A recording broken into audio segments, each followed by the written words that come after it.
This week's Friday with Thurber salutes the practical joker out of control. It was presented brilliantly by the great William Wyndham in his one-man show about James Thurber on PBS 30-odd years ago. It is from Thurber Country, published first in 1953. My battered Simon & Schuster edition is from about 1980. I abridged this just slightly, a little bit for time. Please feel free to read the complete text at your leisure. Shake Hands with Birdey Doggett by James Thurber.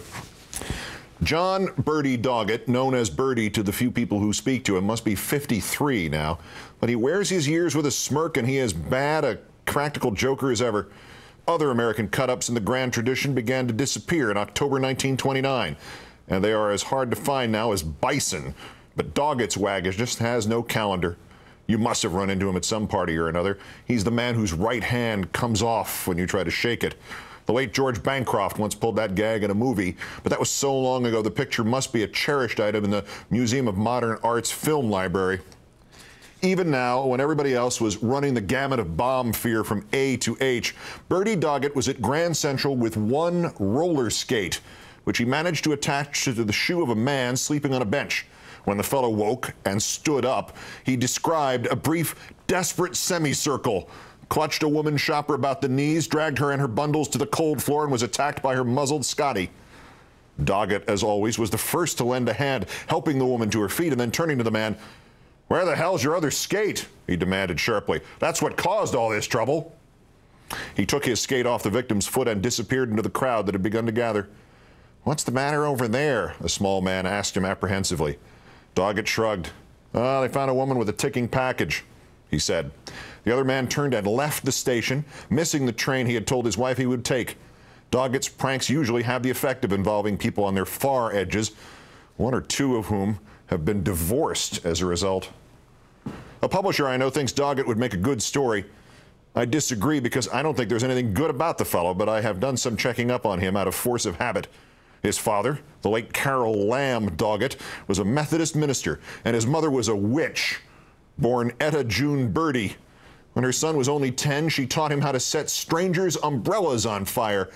After an April shower, she would sally forth with the little hellion, they lived in Dayton, in search of a citizen with a floppy umbrella. After an April shower, Dayton men lower their umbrellas without bothering to roll them. Mrs. Doggett would hunt until she found a man waiting for a streetcar, his umbrella sagging open at his side.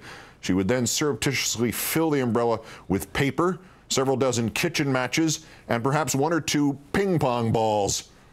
As the streetcar approached, she would drop a lighted match into the umbrella. Now, hell hath no dismay like that of a gentleman whose wet umbrella suddenly bursts into flame. Instead of rolling the thing to smother the blaze or simply throwing it away, 9 out of 10 men, according to Doggett's statistics, will flail it around in the air, thus increasing the conflagration. Many of Mrs. Doggett's victims were arrested for disturbing the peace or for arson. Birdey Doggett has never been much interested in the exasperating paraphernalia of the trick and puzzle shops. Oh, he still uses the wax hand, and he has tried out dribble glasses, whoopee cushions, the foul-smelling stuff you put on chair bottoms to make people think they've just sat on a lighted cigarette, and other such juvenile props. But they never get a real hold on his fancy. He likes the elaborate rib involving a lot of people. The more, the better. He will take a sack full of cold poached eggs to some crowded Fifth Avenue store at Christmas time and slip them one at a time into the pockets of shoppers' husbands. And he dreams of bumping into a woman visitor in the ancient glass and crystal room of some museum, dropping an ordinary table tumbler on the tile floor and sobbing, "Sweet God, lady, you have broken the sacred chalice of King Alexander," and making her believe it, too. He has pulled this gag over and over since 1924, but never successfully, with the result that he has appeared 16 times in Jefferson Market Court alone on charges of disturbing the peace. What Doggett probably enjoys more than anything else is following a couple of women along Fifth Avenue or Madison, keeping discreetly out of sight but well within earshot, until he hears one of the two ladies call the other by name. He says that women are fond of using each other's full name, as in, "Why, Miriam Schertle, I never heard of such a thing in all my born days." As soon as Miss Schertle, let us say, has been thus fully identified, Doggett will walk briskly ahead for several blocks and then retrace his steps. This soon brings him face to face with his quarry, upon whom he will pounce with a delighted, "Why, Miriam Schertle, fancy meeting you here. Uncross those lovely eyes and tell me how you been.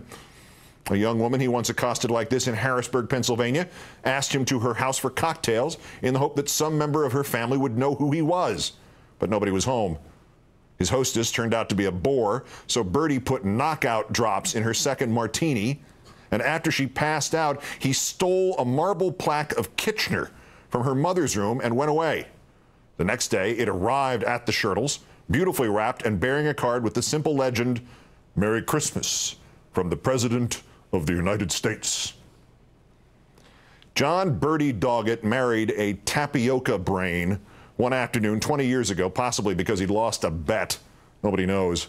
He took her to his house and told her to wait in the living room while he went upstairs and quieted his two Great Danes. He put a record of a dog fight on a phonograph he kept in his bedroom and slipped quietly out the back door. At 3 in the morning, he showed up in the living room with two match players, Lou Getling and Vic Talbot. "Who's this disconsolate female?" Talbot demanded, fairly oozing an incurable antipathy to games of chance and cutting.